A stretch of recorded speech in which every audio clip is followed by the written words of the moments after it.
안녕하세요. 아이원 언어발달센터 김예림 선생님입니다. 오늘은 감정 추론하기에 대하여 이야기 나누어 보려고 하는데요.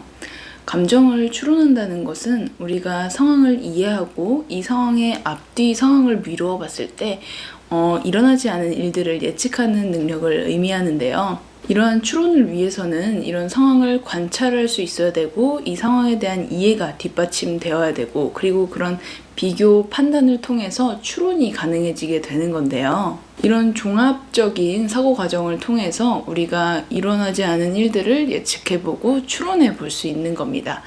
그래서 이제 오늘은 추론하기 중에 이런 사람의 감정을 조금 우리 추론해 보는 부분들을 우리 아이들이 많이 어려워해요. 아까 말씀드렸던 것처럼 추론하기가 어려운 친구들은 상황 이해에 대한 부분들이 부족하기 때문에 이런 상황 이해를 하지 못하고 감정도 추론되지 않으니까 우리 친구들이 표정이 바뀌었다거나 이런 감정을 보일 때 어떻게 반응해야 되는지도 모르는 거고요.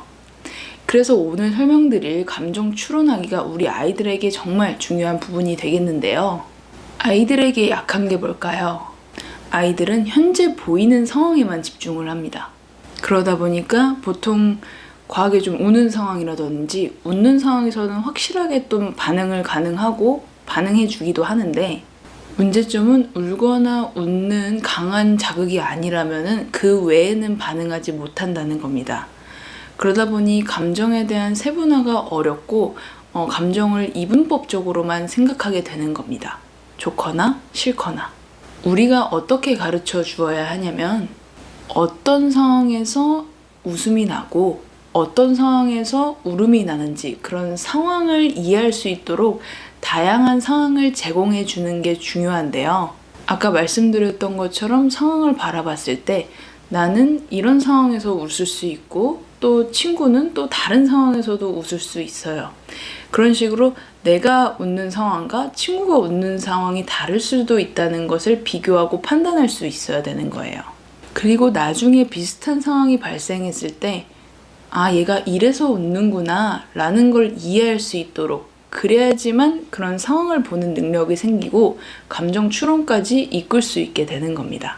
우는 상황에서도 마찬가지로 우네 안 우네 이게 아니라 어떤 상황으로 인하여서 친구가 울게 된 건지 그리고 내지는 내가 어떤 상황으로 인해서 울음이 난 건지 그랬을 때 나는 이런 상황에서 울음이 나는데 친구는 이런 상황에서 울음이 나는구나. 나는 이걸로 울지는 않는 것 같은데 그런 식으로 마찬가지로 여기서도 비교가 가능해져야지만 확장할 수 있는 거예요. 그래서 나중에는 이 상황이 나에겐 중요하지 않은 상황이지만 친구에게는 중요한 상황일 수도 있겠구나 라는 것을 다양하게 추론하고 확장시킬 수 있게 되는 거죠. 그래서 감정 추론하기에서 중요한 거는 우리 아이들이 일상생활에서 그리고 또 자연스러운 상황에서 다양한 상황들을 조금 바라보고 추론해 볼 수 있도록 이러한 감정도 느낄 수 있고 저러한 감정도 느낄 수 있다는 것을 다양한 상황과 함께 설명해 주시는 게 감정 추론에 도움이 됩니다. 오늘은 이렇게 간단하게 감정 추론하기에 대한 정의와 이것을 위해 필요한 그런 재료들에 대해서 조금 설명을 해드렸는데요. 다음 시간에는 자세한 예시를 통해서 어떻게 감정 추론하기를 가정에서 이끌어주면 좋을지에 대해서 다음 영상에서 설명드리도록 하겠습니다. 감사합니다.